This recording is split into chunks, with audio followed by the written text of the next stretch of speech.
Let's like exactly. Are we live? We're live. Oh shit! What's good? 5 for 30. My bad. I'm over here, just talking crazy. It's your boy Bo and my maid man. Get it. What's happening? We out here, and yo, this week we were just talking about it. You snuck up on us and caught us talking about Lil Pump, 17-year-old, $6 million man, Lil Pump, and I was just talking to you about the song he's got called "Drug Addict," and apparently he's having some of his fans are worried about his mental health. He just posted an Instagram story saying that he's going through some shit. He's on probation. He can't do shit. He's at the worst point in his life right now, and he doesn't want to be here anymore. So since then, it's been posted and deleted. And I know you wanted to run this song because you hadn't heard it yet. So oh yeah, we're gonna check this song out. I haven't heard it yet, and I like Lil Pump more than you. So I heard it today at the gym. So let's see. We'll fuck with this video a little bit. Everybody in my game is drug addicts. Charlie Sheen. Ooh. yeah, I haven't seen the video. Oh, it looks like Breaking Bad. Whole gang full of drug addicts. Ooh, chill. Take a lot of shit, forgot what happened. I ain't gon' lie, I gotta have it. Swear to God, you can't be on my status. I swear to God. Start the day off with a pint. Chill. I'ma show you how to live life. Chill. Ooh. Take a lot of drugs, don't think twice. Wow. I do this every day and all night. Ooh, ooh. Whole gang full of drug addicts. Chill. Whole gang full of drug addicts. Ooh, ooh. Chill. Whole gang full of drug addicts. Whole gang full of drug addicts. Drug addicts. I can already say the song's good. I mean, I don't know that I would go that far, but it definitely is listenable. I think Lil Pump holds his own. The thing that impresses me about Lil Pump is where he was not too long ago when I was first introduced to him, and now he is household name and he can stand up there in the top 40, and I think he does stand there and bring something different. So I think that's kind of cool to see. I think he is fresh blood at the top.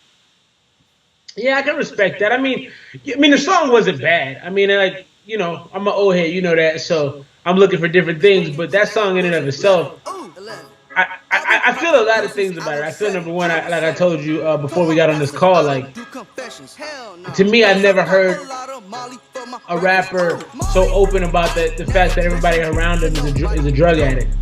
Like, and then he's giving that to kids because kids listen to him. You know what I'm saying? So it's really kind of it's not new, I think you listen to music differently now that you're a father, because, I mean, imagine if this were, 20 years ago now, and this was Eminem talking about all the drugs he takes that are crazy, and all this other shit, and it was lyrical more, so you probably were fucking with that, but... Well, yeah, that's true. Well, the other thing, yes, everything you're saying is right, but my other point is, like, even Eminem didn't specifically say, everybody I hang out with is drug addicts. I mean, it just wasn't that, like... I feel like that is an Eminem line. I bet you there is a line. I think that he says... Maybe. Like, I mean... Him and D12 were all rapping about purple pills and all that other shit, so... That's true. I appreciate that. You keeping me honest. You're like, bro, that's not the case. Yeah, that's true.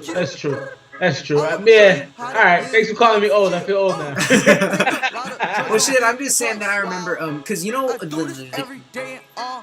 I guess, I don't think you're wrong for having a negative commentary on it at all, because one thing, with everything I just said, as someone that was a big fan of Eminem when I was a kid, obviously, and I would still say I'm a fan of Eminem, but, I don't necessarily think it was good for me to be listening to all that shit. It did affect me. Right. Like, but yeah, go ahead. But I mean, so did every other kid. It's really zeitgeisty, and I feel like Lil Pump is that big too, where every kid is listening to this. Yeah. All the kids. And I did say that before I started everything off. I said it's nothing new. I mean, this isn't. You did say that. Yeah, this isn't new. But the one thing that is new is, we never had a kid this age making this kind of money, besides like Criss Cross or Hurricane Chris, maybe. I don't think they're anywhere near this money either. Exactly. So this in and of itself is something new. I mean, like his story. He came in 3 months. He's famous, and he's a millionaire. He's got a lot of money, and I kind of feel bad for kids that go through this. I mean, he's gonna have a great life because of the fact that he made a fortune for himself. But it's got to be tough to be 17 and not really understand your life.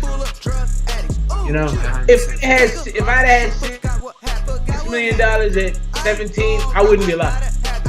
I believe that because I wouldn't have known how to control my situation. You know, I just, if I were, the one thing that I would say that I do kind of see about Lil Pump that maybe is a little bit, I don't want to say it's disconcerting or anything, but I've noticed is like part of the idea, like if you were to talk about like positive ideas in hip hop, like if we go there, right, like we're trying to talk about like things that are good about your kid listening to hip hop. If your kid listens to Tupac all the time, he probably sits there and thinks about things like, you know, doing the right thing and his honor, and you know what I mean? Like there's these elements of like competition and trying really hard and you can make it in hip hop and all these other things. And Lil Pump's kind of idea is like he doesn't give a fuck and he's just fucking around and it worked out and he's just badass. You know what I mean? Like, and I think the thing is kids are smarter than we think they are a lot. You know, most know it's a joke.